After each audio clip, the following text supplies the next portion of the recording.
The crane operator's radio crackled to life, just as I was explaining where the next oak tree needed to come down, and I heard the words that would set off the most ridiculous chain of events I'd experienced in my 15 years living in Asheville, North Carolina. "Sir, there's a woman down here demanding we shut down immediately because we're blocking her view." I stood in my backyard, surveying the devastation that Hurricane Iris had left behind 3 days ago.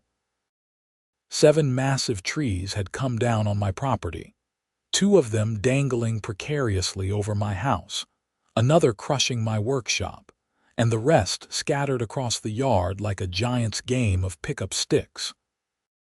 The crane had arrived at 7 that morning, right on schedule, and we'd already successfully removed 2 of the damaged trees.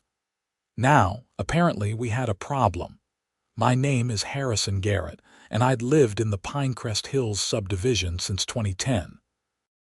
I'm a civil engineer by trade, which meant I understood exactly how dangerous those hanging trees were and why waiting wasn't an option.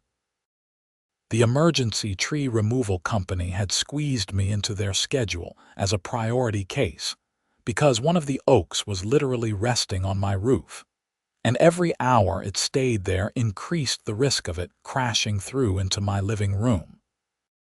I climbed down from the elevated position where I'd been coordinating with the crew and made my way to the front of my property.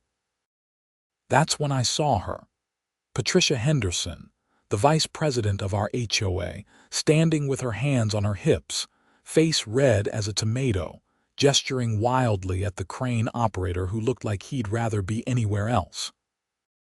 "This is completely unacceptable," Patricia was saying, her voice pitched high enough that I'm sure the neighbors 3 houses down could hear. "You don't have permission to operate that monstrosity in this neighborhood. It's blocking my view of the mountains, and I'm trying to enjoy my morning coffee on my deck." "Madam," the crane operator, a patient man named Doug, was saying, "we have all the necessary permits and this is emergency work. Those trees are a safety hazard." I approached them, already feeling my blood pressure rising. "Patricia, what's going on here?" She whirled on me, her perfectly highlighted blonde hair swishing with the movement. Patricia was 52, always dressed like she was heading to a country club luncheon even at 8 in the morning, and had been a thorn in my side since she joined the HOA board 2 years ago. "Harrison, you didn't get approval from the Architectural Review Committee for this," she said, pointing an accusatory finger at me. "You know very well that any external work requires submission of plans and approval, which takes a minimum of 30 days. I took a deep breath, counting to 5 before responding. "Patricia, my property was damaged in a hurricane. I have trees actively threatening to crush my house. This is emergency repair work, which is explicitly exempted in the HOA bylaws, Section 12, subsection 4. "I don't care what the bylaws say," she snapped. "That crane is an eyesore, and you're disrupting the entire neighborhood with this noise. It's not even 9 o'clock yet. The noise ordinance allows construction starting at 7 on weekdays," I replied, keeping my voice level. "And again, this is emergency work. I'm not building a deck or adding a room. I'm preventing my house from being destroyed." Patricia pulled out her phone, and I knew exactly what she was doing before she even started dialing. "If you won't shut this operation down, I'm calling the police. We'll see what they have to say about your little project." "Patricia, that's ridiculous," I said, but she'd already turned away, phone pressed to her ear. Doug looked at me with sympathy. "We see this sometimes. Want me to keep working while she does her thing?" "Absolutely," I said. "We're not stopping for this nonsense." I watched as Patricia paced back and forth on my front lawn, speaking animatedly into her phone. She was using her concerned citizen voice, the one she pulled out at HOA meetings when she wanted to sound reasonable while pushing through some ridiculous new rule. I'd heard her use it when she tried to ban vegetable gardens in front yards, claiming they decreased property values. Within 15 minutes, a patrol car from the Asheville Police Department pulled up. 2 officers got out, and I recognized one of them, Officer Martinez, from a community safety meeting we'd had last year. Patricia immediately rushed over to them, her face a mask of concern. "Officers, thank goodness you're here. This man is operating heavy machinery without permission, creating a public nuisance, and when I asked him to stop, he became aggressive." I felt my jaw drop. "That's completely false, and you know it." Officer Martinez held up a hand. "Everyone calm down. Let's take this one step at a time." He turned to me. "Sir, can you explain what's happening here?" I gestured to my backyard. "Officers, if you'll come with me, I can show you exactly why we're doing this work."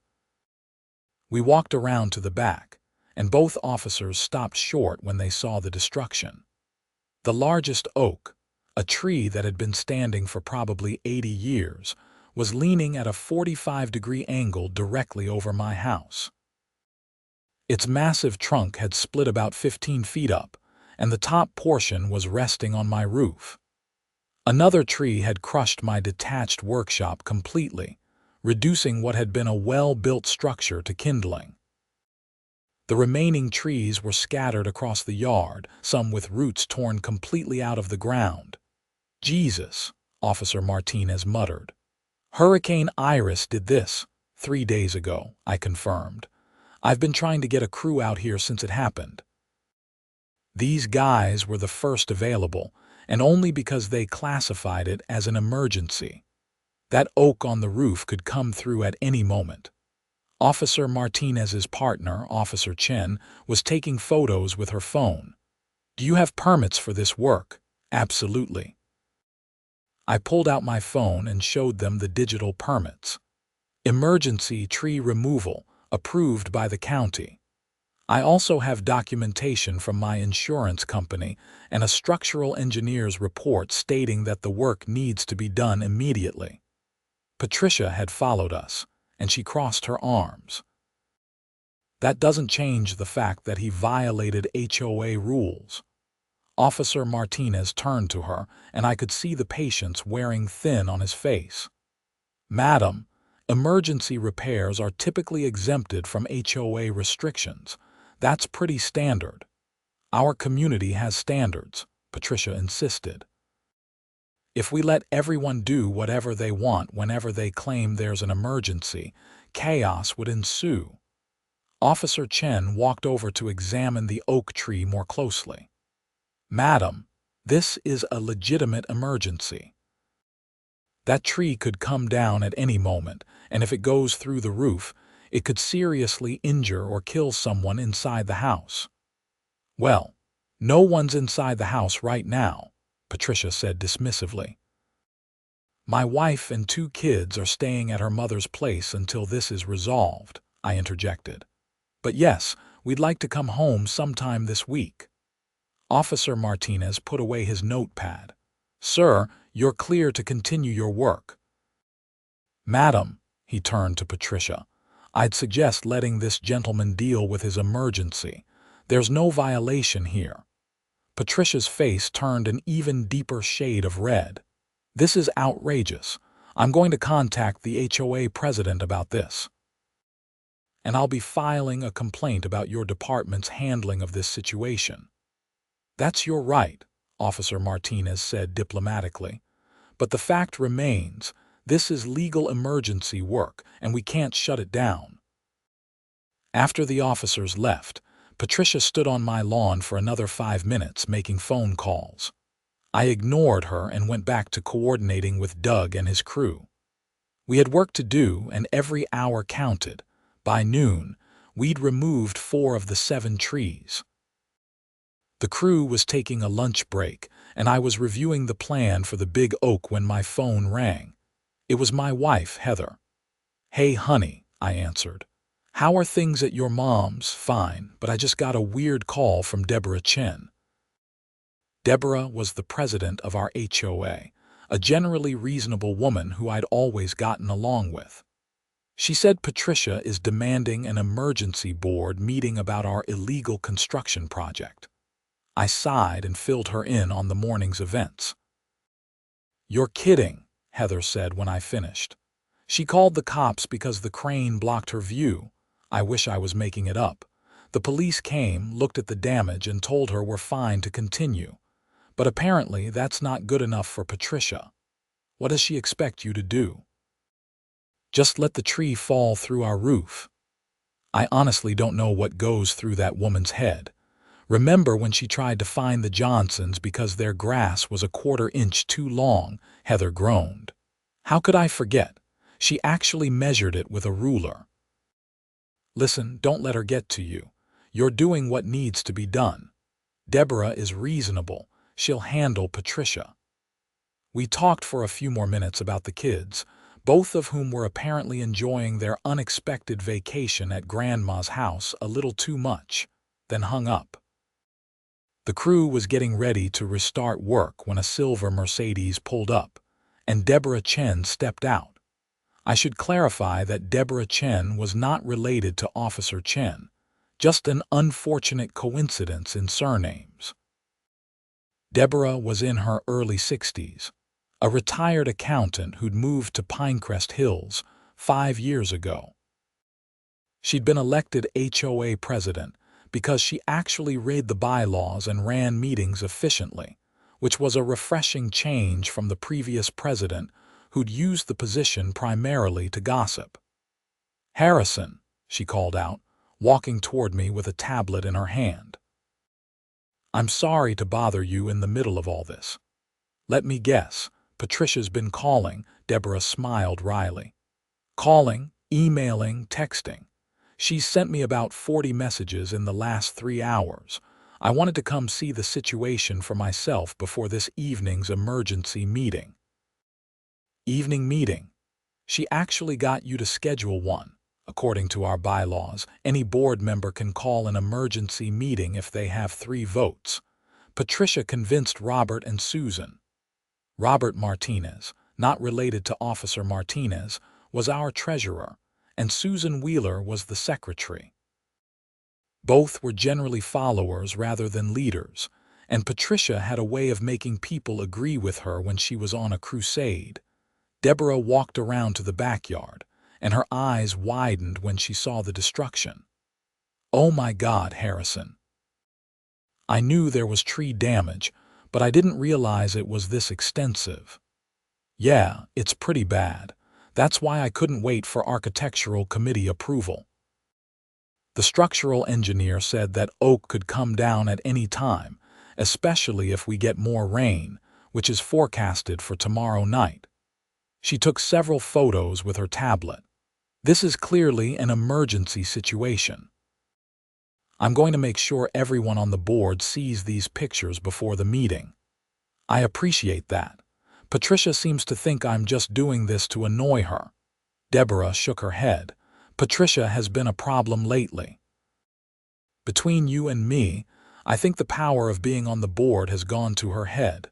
Last week, she wanted to start fining people for having the wrong shade of white on their trim." "You're joking." "I wish I was. She brought paint swatches to the meeting." "Anyway, the meeting is at 7 tonight at the community center. I know you probably don't want to stop work to attend, but it would help if you could be there, at least for the beginning." "I'll be there. Doug says we should have the major trees down by 6 anyway." After Deborah left, the afternoon progressed smoothly. The crane lifted the oak section off my roof carefully, revealing significant damage to the shingles but, thankfully, no breach of the roof deck itself. My insurance adjuster had been by that morning and documented everything, so I knew repairs would be covered. By 5:30, 6 of the 7 trees were down and cut into manageable pieces. The tree service would come back tomorrow to grind the stumps and haul away the wood. I showered quickly, changed into clean clothes, and drove to the Pinecrest Hills Community Center. It was a small building near the neighborhood entrance, primarily used for HOA meetings and the occasional resident event. When I arrived at 6:45, Patricia was already there, along with Robert and Susan. Deborah arrived a few minutes later, and by 7, about 15 other residents had shown up, drawn by the drama of an emergency meeting.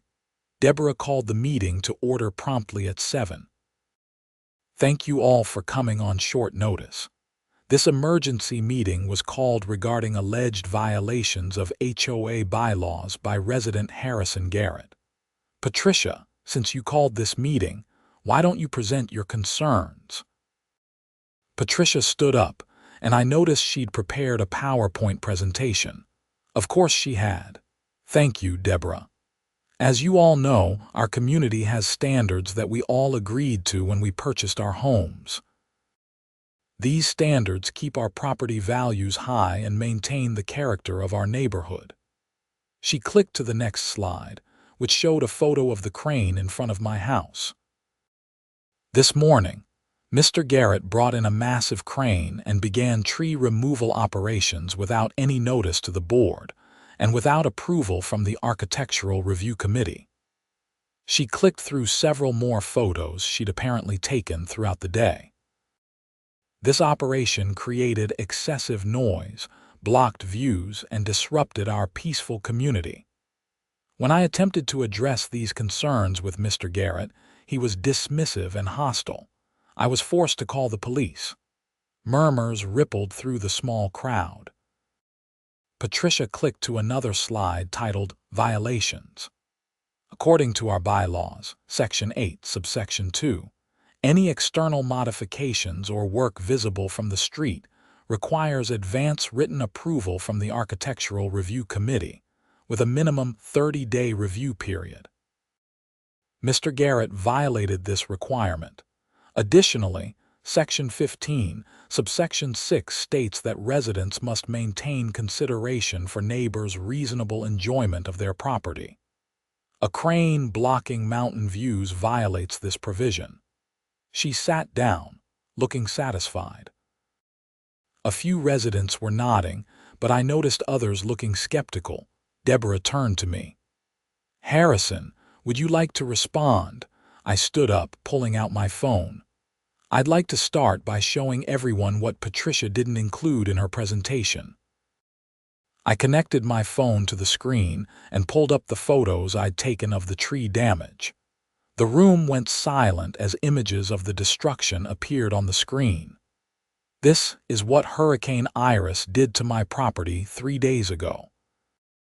7 trees down, one actively crushing my workshop, another resting on my roof.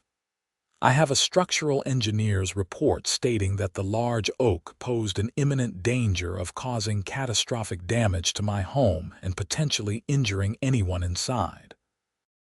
I clicked through more photos, including close-ups of the split trunk and the damaged roof. Now, Patricia mentioned Section 8, Subsection 2 of our bylaws. She conveniently left out Section 12, Subsection 4, which I have here. I pulled up a PDF of the bylaws on the screen. "Emergency repairs necessary to prevent imminent damage to property or ensure safety are exempted from the standard review process. This isn't an aesthetic choice. This is an emergency." I showed the permits, the insurance documentation, and the engineer's report. "I have all required county permits. The police came this morning, reviewed the situation, and confirmed that everything is legal and proper. The work had to be done immediately because rain is forecasted for tomorrow, which could cause the compromised oak to fall through my roof." Sitting back down, I added, "As for blocking Patricia's view, the crane was on my property for 1 day. Her inconvenience doesn't outweigh my family's safety." A hand shot up from the audience. It was Tom Bradford, who lived 2 streets over. "I drove by this morning and saw the crane. I was curious, so I walked around to see what was happening. Harrison's right. Those trees were a serious hazard. If that had been my house, I'd have done the same thing." Another resident, Margaret Foster, spoke up. I remember when the wind took down that limb in my backyard last spring. The HOA approved emergency removal within 24 hours. How is this different? Patricia jumped to her feet. That was a single limb. This is 7 trees and a crane. Because the damage was 7 times worse, Margaret shot back. That doesn't make it less of an emergency. Robert, the treasurer, cleared his throat. I've reviewed the bylaws section Harrison mentioned, and he's technically correct about the emergency exemption. The question is whether this qualifies as an emergency. The structural engineer's report states it's an emergency, I said. The county issued emergency permits. The police confirmed it's an emergency. I'm not sure what other documentation would be needed. Susan, the secretary, who'd been quiet until now, spoke up timidly. Patricia, I understand your concerns about protocol, but looking at those photos, I think Harrison did what he had to do. If that tree had come through his roof and hurt someone, we'd all feel terrible if we delayed him. Patricia looked betrayed. So we're just going to ignore our bylaws whenever someone finds them inconvenient, Deborah interjected firmly. We're not ignoring the bylaws. We're applying them as written, which includes exemptions for emergency situations. Unless someone can argue that this wasn't an emergency, I don't see a violation. She looked around the room. Does anyone want to argue that this wasn't an emergency situation? Silence.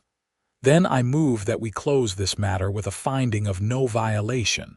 Do I have a second? Second, said Tom Bradford immediately. All in favor? Every hand went up except Patricia's. Motion carries. This matter is closed. Deborah turned to Patricia. I understand you were concerned about proper procedure, but in the future, please verify all the facts before calling an emergency meeting, and certainly before calling the police. Patricia grabbed her laptop and stood up, her face flushed with anger and embarrassment. This is ridiculous. This board has lost sight of its purpose. Don't be surprised when property values start dropping because we're letting people do whatever they want. She stormed out, and the meeting quickly adjourned. Several residents came up to me afterward to express support, and Tom Bradford even offered to help with cleanup over the weekend. I drove home feeling vindicated but also uneasy. I dealt with Patricia enough to know she didn't let things go easily. When someone humiliated her publicly, she tended to escalate. The next morning, the tree service returned to finish the cleanup. They ground down the stumps and hauled away the last of the debris. I spent the afternoon getting estimates from roofers for the damage repair. Everything seemed to be returning to normal. That lasted until Friday afternoon, when I received a certified letter from the HOA.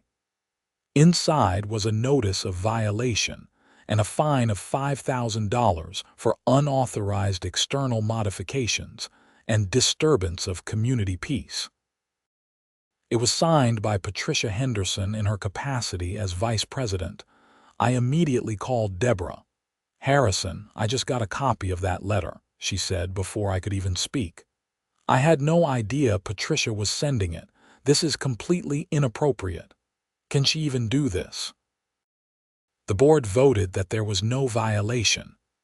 She absolutely cannot do this unilaterally. Only the full board can levy fines, and even then, only after proper procedure. I'm calling an emergency board meeting for tomorrow morning. Bring that letter.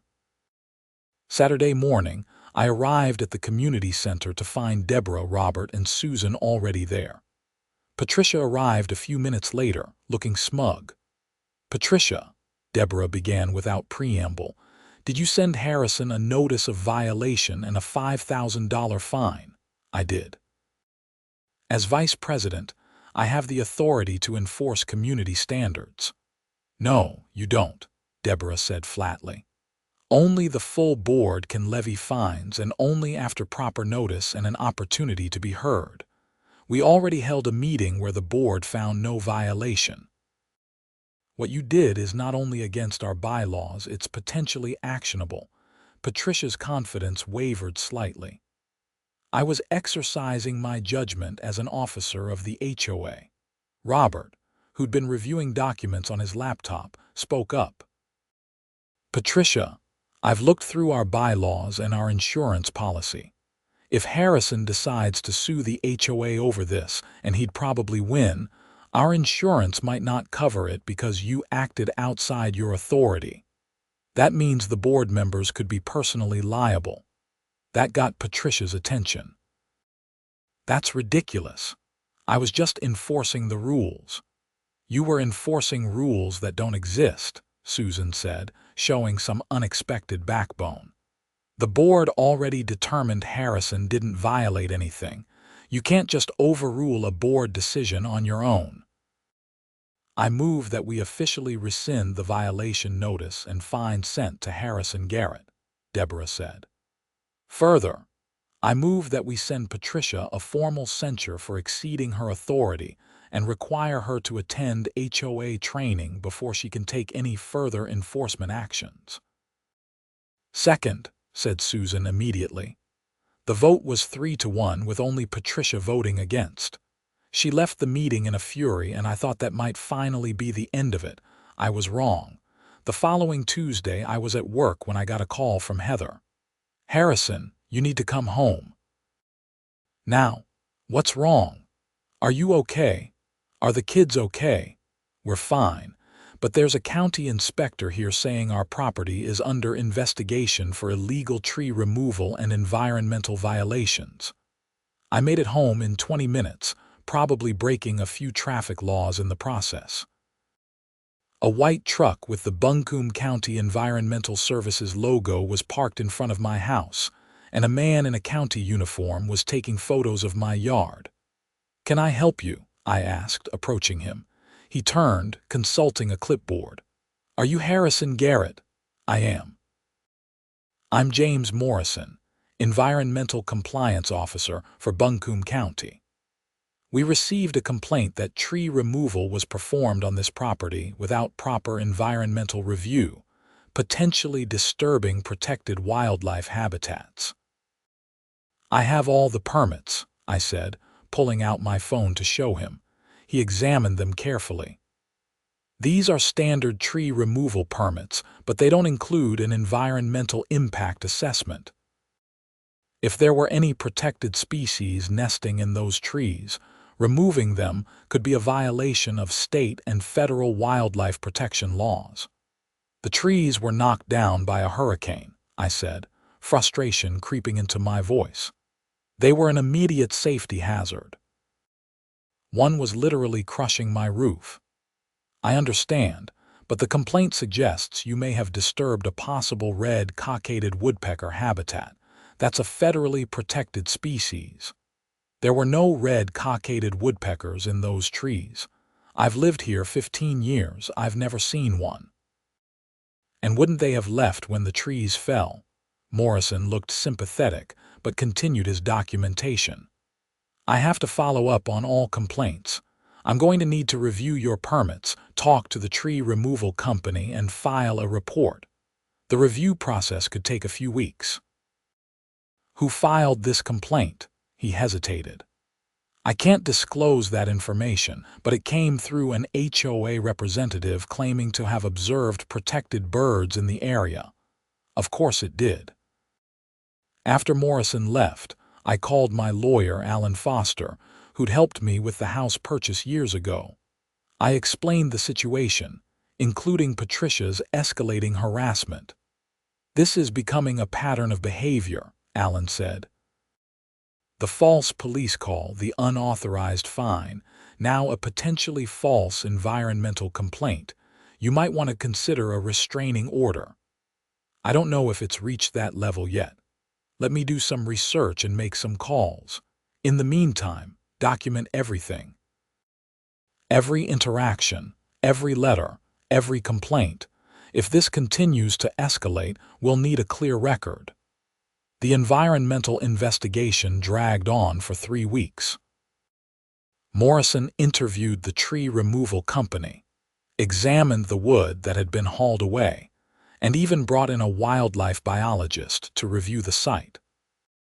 The biologist's report, which I eventually received a copy of, stated unequivocally that there was no evidence of red cockaded woodpeckers or any other protected species having nested in the removed trees.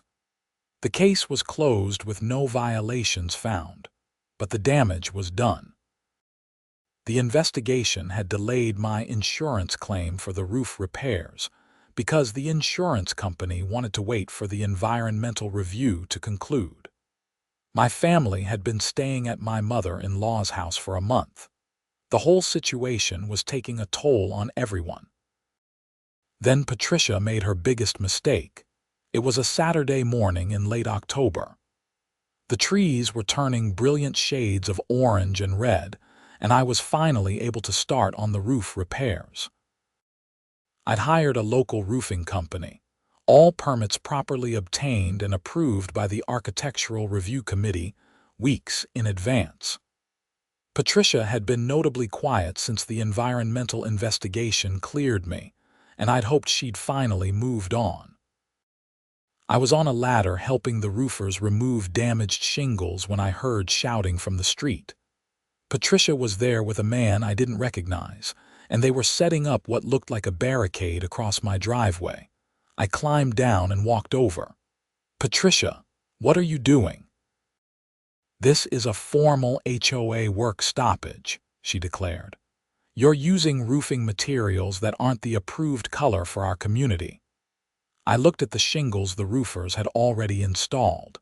They were the same color as the rest of my roof, the same color they'd been for 15 years. "These are identical to what was here before. The HOA changed the approved colors last month," she said triumphantly. "All roofing materials must now be coastal gray or mountain mist. Your shingles are storm gray, which is no longer approved." The man with her, I now realized, was holding a video camera, recording everything. "Patricia, I'm replacing damaged shingles to match the existing roof. The new color requirements apply to complete roof replacements, not repairs. That's your interpretation. I'm enforcing the rules as written." My head roofing contractor, Mike Chen, another Chen but also not related to anyone else in this story, came down from the roof. "Madam, we're doing insurance repair work.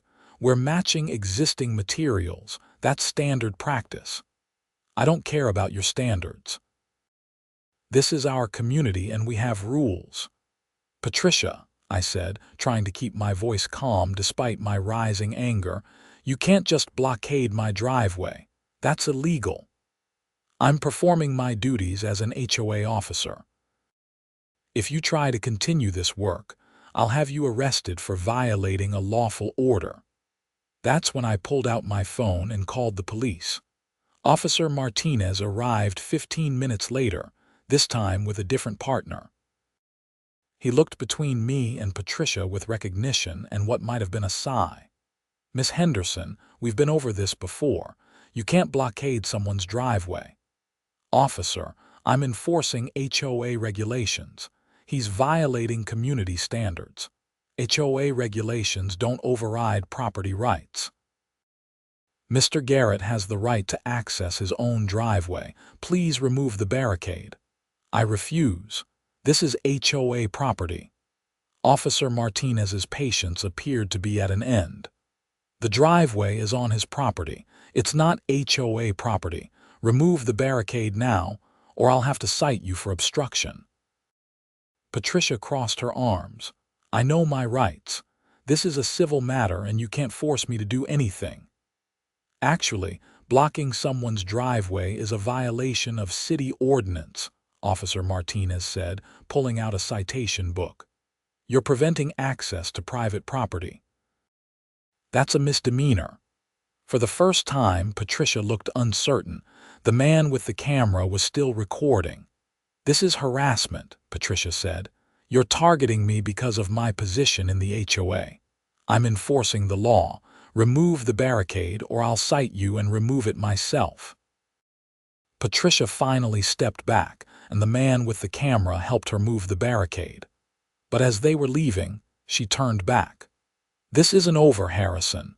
You and your little projects are destroying this community, and I'm going to make sure everyone knows it." Officer Martinez made a note in his book. "Miss Henderson, I'm going to recommend that you speak with an attorney before taking any further action regarding Mr. Garrett's property. This is becoming a pattern of harassment." After they left, Mike looked at me and shook his head. "In 20 years of roofing, I've never seen anything like that." "Welcome to HOA living," I muttered. The roofing work was completed over the next 3 days without further incident. My family finally moved back home, which felt like a victory after 6 weeks of displacement. I thought maybe, finally, things would calm down. Then I got a letter from a law firm representing the HOA. The letter, written in dense legalese, claimed that I had consistently violated HOA bylaws, demonstrated disregard for community standards, caused disturbances to neighbors, and created a hostile environment within the community.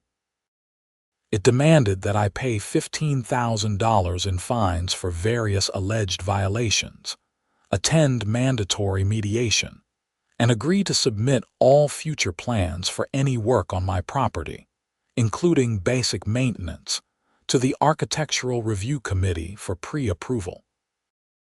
The letter concluded with a threat. If I didn't comply within 30 days, the HOA would place a lien on my property and potentially foreclose to recover the fines. I read the letter twice, then called Alan Foster. "They can't actually do this, can they?" I asked after reading him the letter. "Let me see a copy of that letter and your HOA bylaws. I'll call you back within a few hours." 4 hours later, Alan called me back, and he sounded serious. "Harrison, we have a problem. Your HOA bylaws do technically allow for fines and liens for violations, but the procedure laid out in the bylaws wasn't followed here. More importantly, I did some digging on the law firm that sent this letter. And it's Patricia Henderson's cousin's firm. It's a small practice that mostly does real estate work, and I don't think they have much experience with HOA law. But here's the bigger issue. I don't think the full HOA board authorized this letter." "What do you mean?" "The letter is written on behalf of the HOA, but it's signed by Patricia alone as vice president. Based on what you've told me, she doesn't have the authority to hire attorneys on behalf of the HOA without board approval. I think she might be acting on her own again." I called Deborah immediately. She was shocked when I read her the letter. "Harrison, the board never authorized this. We never voted to hire a lawyer. I'm calling an emergency board meeting right now. This has gone way too far." The emergency board meeting was held the next evening. This time, nearly 50 residents showed up, having heard through the neighborhood grapevine that something big was going down. I brought Alan with me as my attorney. Deborah called the meeting to order and got straight to the point. "Patricia, did you hire an attorney on behalf of the HOA to send Harrison Garrett a demand letter?" Patricia looked defiant. "I did. As vice president, I have the duty to protect the community's interests. Harrison has been violating our bylaws repeatedly, and someone needed to take action." "Did you get board approval before hiring the attorney?" "The bylaws allow officers to take necessary actions to enforce community standards." "That's not what I asked. Did you get board approval?" Patricia hesitated. I exercised my judgment that the situation required immediate action. Robert jumped in, looking angrier than I'd ever seen him. "Patricia, I'm the treasurer. I review all HOA expenditures. You hired an attorney, which means the HOA is on the hook for legal fees. You did that without board approval, which means you exceeded your authority and potentially exposed us to liability." "How much are the legal fees?" Deborah asked. "The retainer was $5,000, Patricia admitted, "but it's worth it to protect our community." The room erupted. Residents started shouting questions. Who approved spending $5,000? Why wasn't the community informed? What violations were they even talking about? Deborah had to call for order several times before the room settled down. Alan stood up. "If I may address the board." "I'm Alan Foster, representing Harrison Garrett.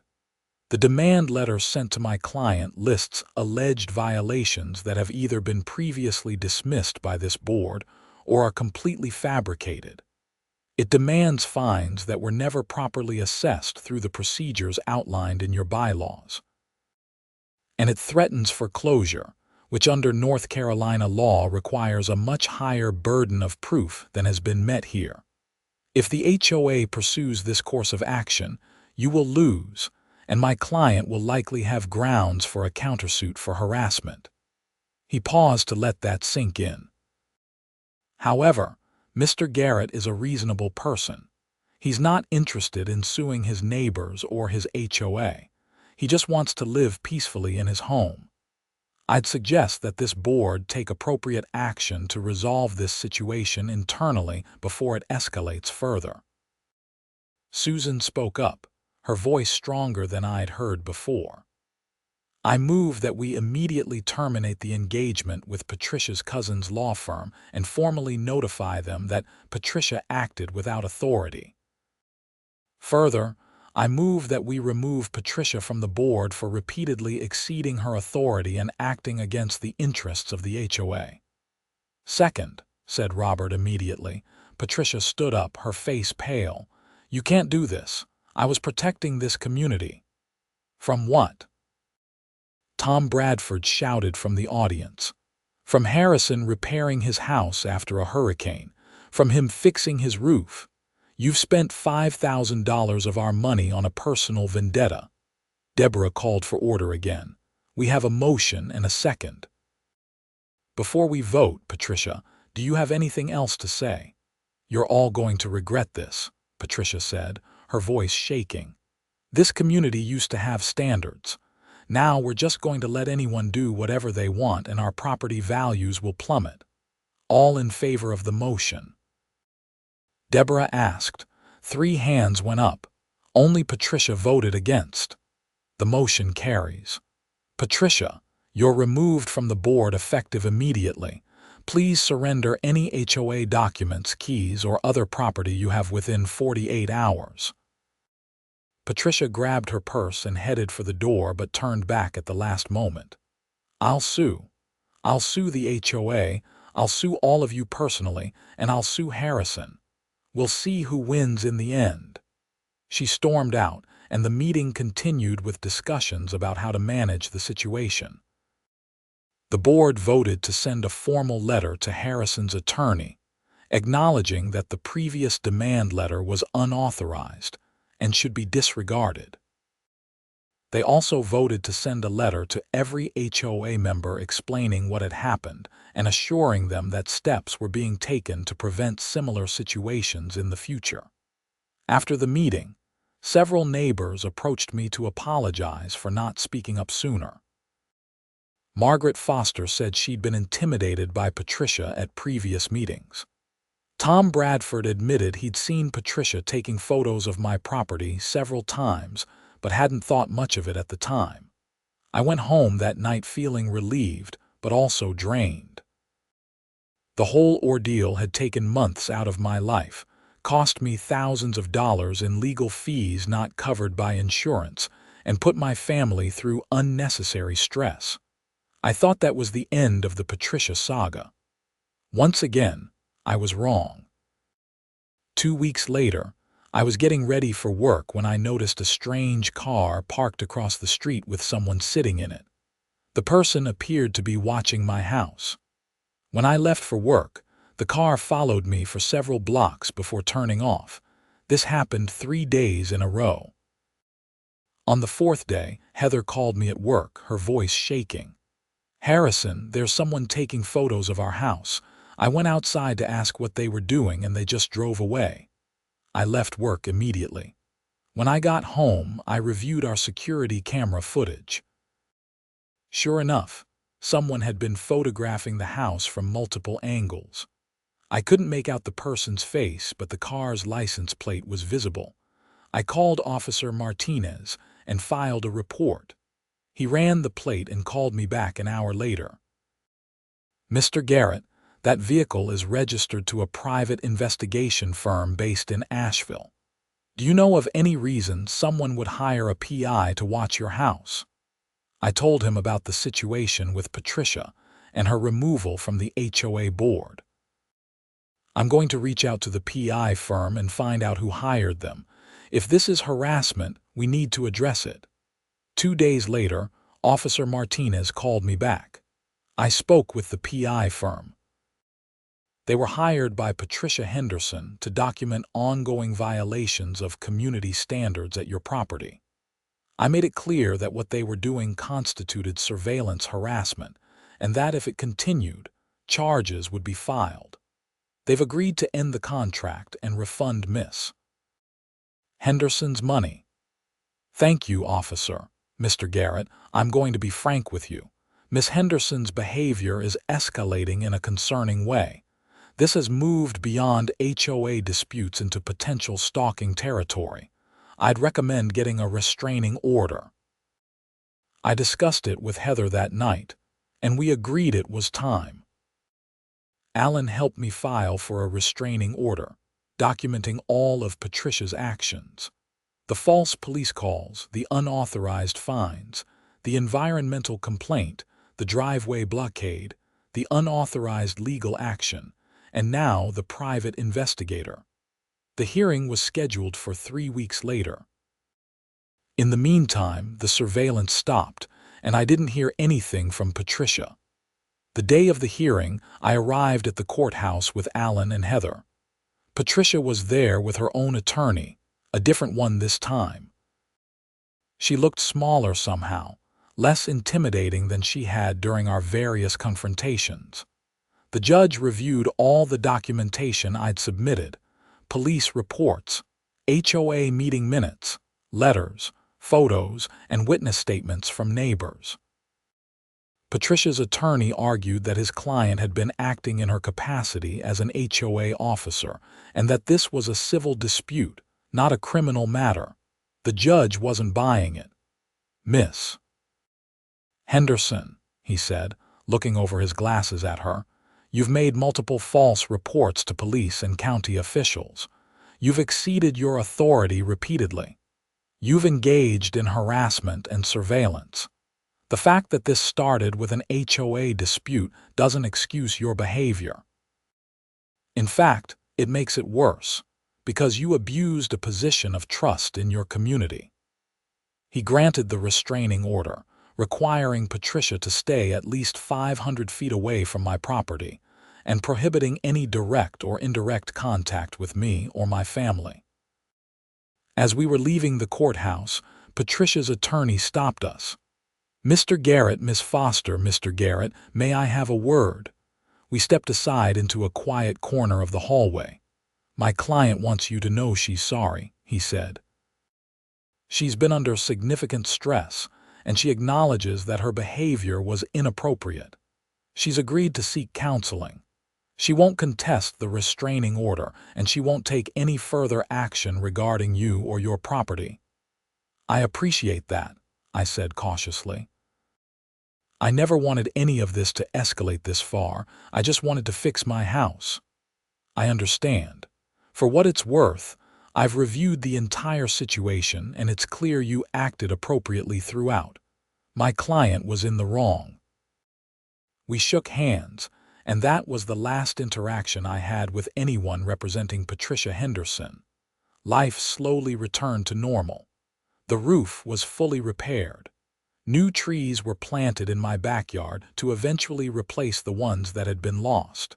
The insurance finally settled all the claims. My family was home, safe and comfortable. The HOA elected a new vice president, a retired teacher named George Wilson who'd lived in the neighborhood for 20 years and had a reputation for being reasonable. Under Deborah's continued leadership, the board revised several bylaws to clarify the limits of officers' authority and to strengthen protections for homeowners dealing with emergency situations. They also established a formal appeals process for anyone who felt they'd been unfairly cited for violations, something that should have existed all along. I ran into Margaret Foster at the grocery store about 3 months after the restraining order was granted. She told me that Patricia had moved out of Pinecrest Hills entirely, selling her house and relocating to a condo in downtown Asheville. I heard she decided HOA living wasn't for her anymore, Margaret said with a slight smile. I couldn't help but laugh at the irony. That spring, I hosted a neighborhood barbecue in my backyard.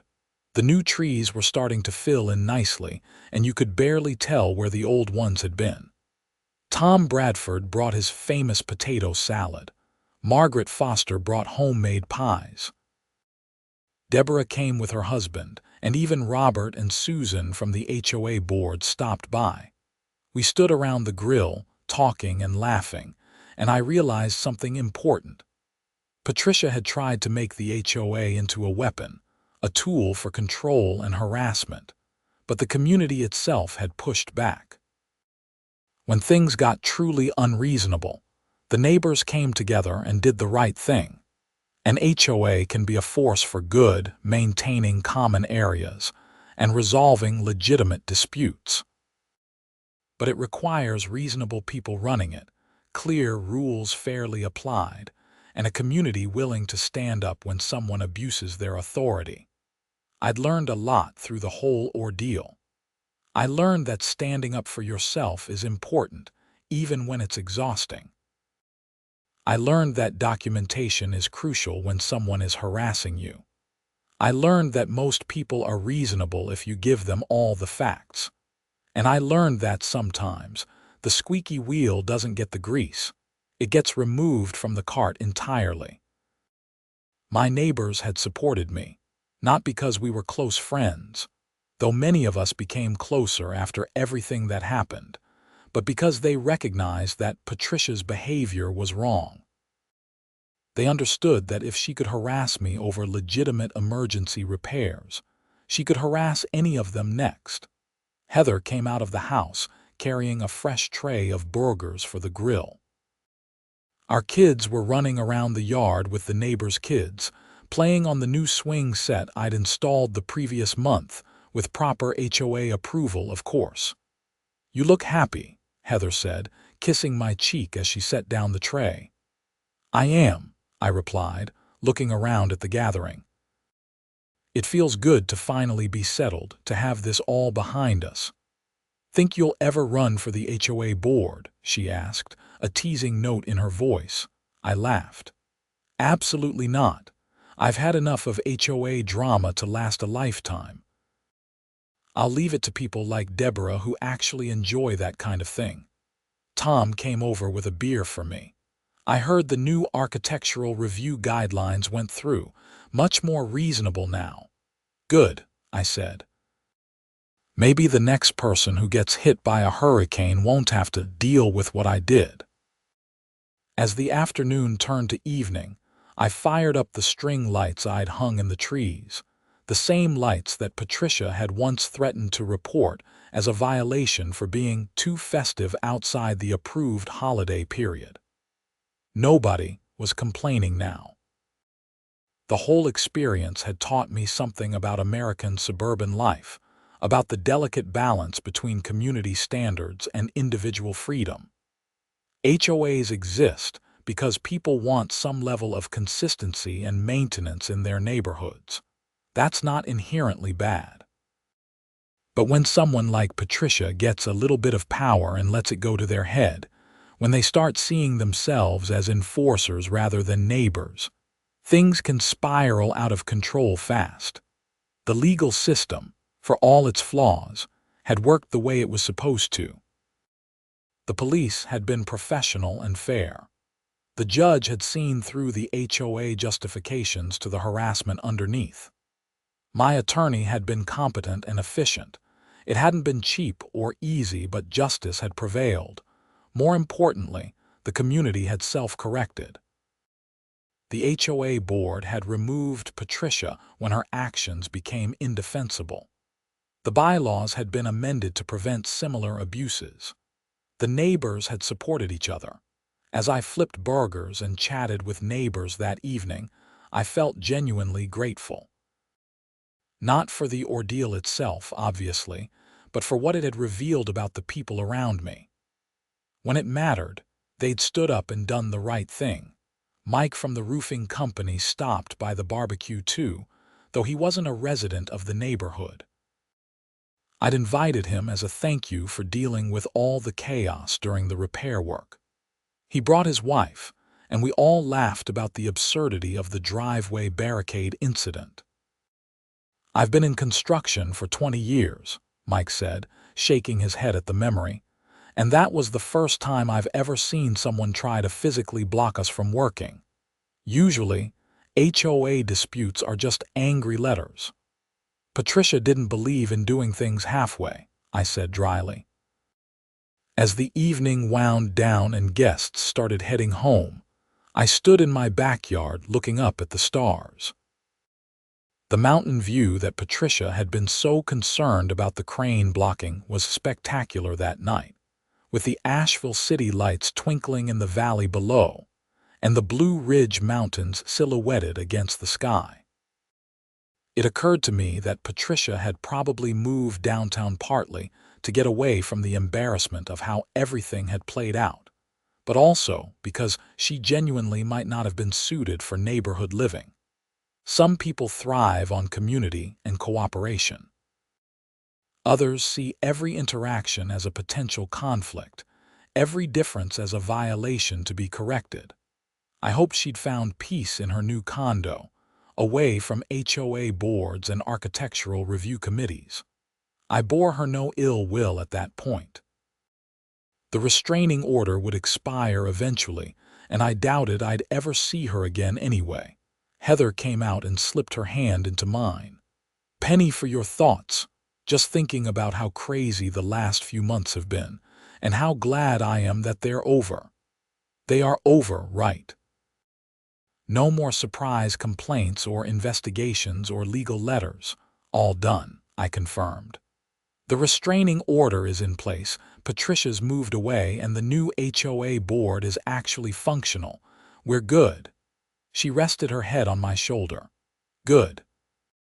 Because I really like this house, and I didn't want to have to move because of HOA insanity."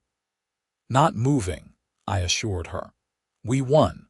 We get to stay in our home in our neighborhood with our neighbors who actually turned out to be pretty supportive when it counted." The next morning was Sunday, and I slept in for the first time in months, not waking to worry about what new drama might be unfolding. When I finally got up and made coffee, I sat on my back deck, looking at the young trees that would someday grow tall and provide shade like their predecessors had. Hurricane Iris had been a Category 2 storm, nothing catastrophic by hurricane standards, but strong enough to knock down 7 mature trees on my property. The trees had been the catalyst for everything that followed, the initial emergency that had exposed the fault lines between reasonable community standards and authoritarian overreach. I pulled out my phone and looked through the photos I'd taken documenting the whole saga. The fallen trees, the crane, Patricia's driveway barricade, the roof damage, the repair process. I'd kept everything for the legal proceedings, but I didn't need them anymore. Still, I didn't delete them. They were a reminder of what I'd been through and how I'd handled it. Later that day, Deborah called me. "Harrison, I wanted to give you a heads up. We got a letter from Patricia's attorney yesterday. She's formally resigned from any and all HOA positions, committees, and volunteer roles. She's also signed a document acknowledging that all the fines and violations she'd claimed against you were without merit." That's good, I guess. Does it change anything legally? Your attorney might want a copy for the records, but practically, it just confirms what we all knew. She was wrong, you were right, and it's officially over now. Thanks for letting me know, Deborah, and thanks for everything you did to resolve this. You could have just gone along with Patricia to avoid conflict. I became HOA president because I believe in fair rules fairly applied, she said.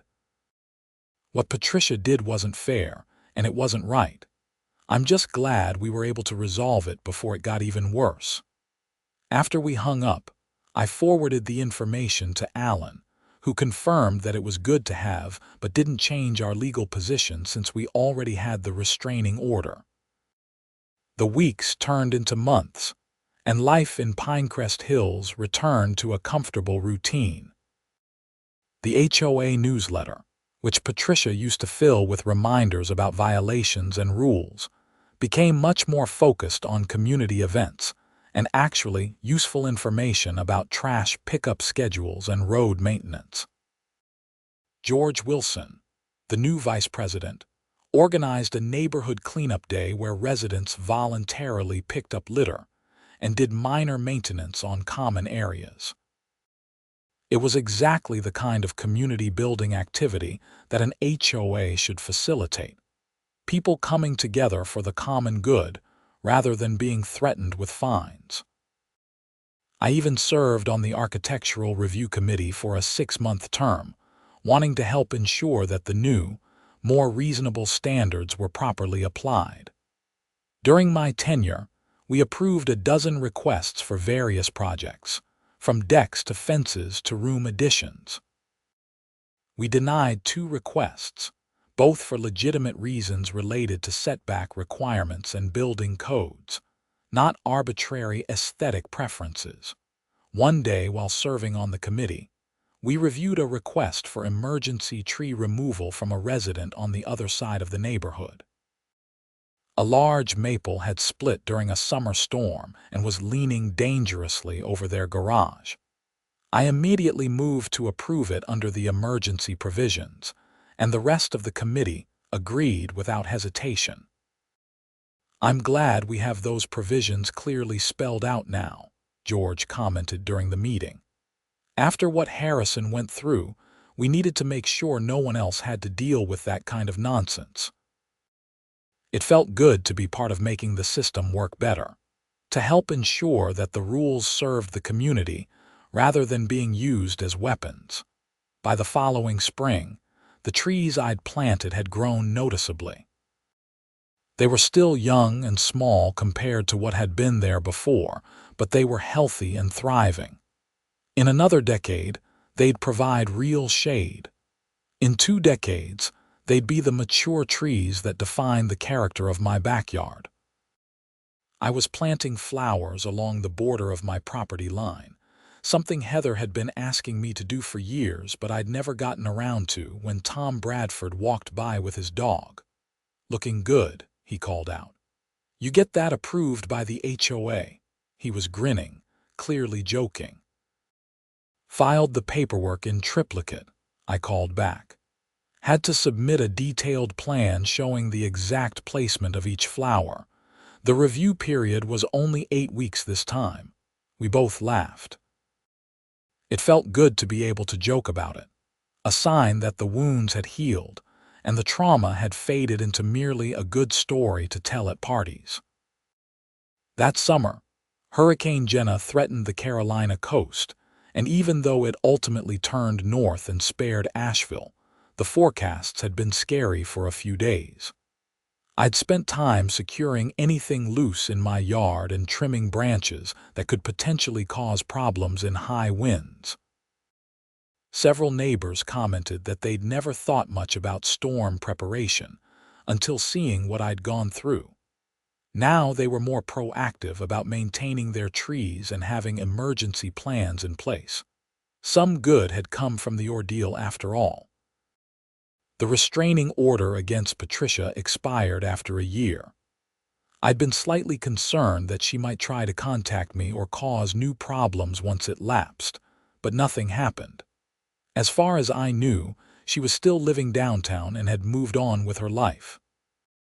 One evening, about 18 months after the crane incident that had started everything, I was having dinner with Heather and the kids when our daughter asked a question that surprised me. "Dad, why did that lady hate us so much?" She'd been 9 when everything happened, old enough to understand that something was going on but young enough that we'd tried to shield her from the worst of it. "She didn't hate us, sweetie," I said carefully. "She just got really focused on rules and forgot that the rules are supposed to help people, not hurt them. But she tried to stop you from fixing our house." "She did. But the important thing is that the other neighbors, and the police, and the judge, they all understood that fixing the house was the right thing to do. Sometimes people get confused about what's important, but usually the truth comes out in the end. Like in stories, where the good guys win." "Kind of like that, yeah." Heather caught my eye across the table and smiled. "We tried to make the whole experience a teaching moment for the kids, about standing up for yourself, about following proper procedures, about how communities work when they work well." Later, after the kids were in bed, Heather and I sat on the back deck, something we did most evenings when weather permitted. "Do you ever think about what would have happened if you'd just given in to Patricia early on?" she asked. "If you'd stopped the crane work that first day?" "The oak tree would have come through the roof during the next rain," I said. "We'd have had much more extensive damage, probably tens of thousands of dollars more. We'd have been displaced even longer, and Patricia would have learned that bullying works, so she'd have done it to someone else next." "Do you think she learned anything from all this?" I considered the question. "I don't know. I hope so. I hope she learned that having authority doesn't mean you can ignore what's right. I hope she learned that communities push back against authoritarianism eventually. But maybe she just learned to be more careful, to stay within the letter of the law while still making people's lives difficult." "Cynical tonight, aren't we?" "Realistic," I corrected. "But you know what? It doesn't matter what Patricia learned. What matters is what the rest of us learned. Our neighbors learned to speak up when something's wrong. The HOA board learned to put checks on individual authority. And we learned that we live in a community that will support us when we're in the right. And that dealing with HOA drama is exhausting," Heather added. "That too." We sat in comfortable silence for a while, listening to the crickets and the distant sound of traffic on the highway. My property was fully restored, better than it had been before the hurricane in some ways. The insurance settlement had allowed me to upgrade the roof to impact-resistant shingles. I'd rebuilt the workshop with better ventilation and more electrical outlets. The young trees would eventually be even better than the old ones. Sometimes destruction creates opportunity for improvement. Hurricane Iris had destroyed my trees and damaged my house, but the process of dealing with that damage had ultimately strengthened my community. The HOA was better managed now. The bylaws were clearer and fairer.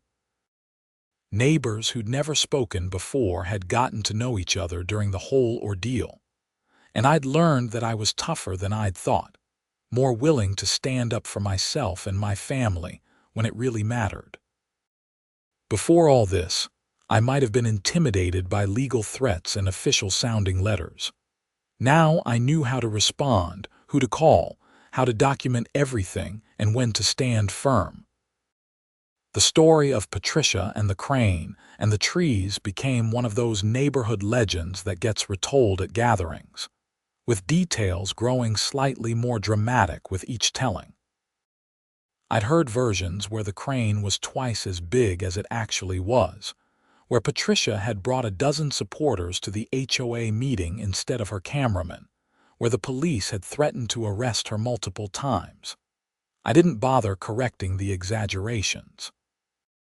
The core truth remained. A person in a position of minor authority had abused that authority, and the community had corrected the problem. That was the important lesson, As I sat there on my deck that evening, I felt a deep sense of contentment. My family was safe and happy. My home was repaired and improved. My neighborhood was a good place to live, with reasonable rules and reasonable people enforcing them. The ordeal was over, truly over, and life had returned to normal. The crane that had started everything had been on my property for less than 8 hours total, but its presence had exposed problems that needed to be addressed. In a way, I was grateful for the whole experience, as miserable as it had been at the time. It had made my community stronger and my family closer, and it had given me a really good story to tell at parties.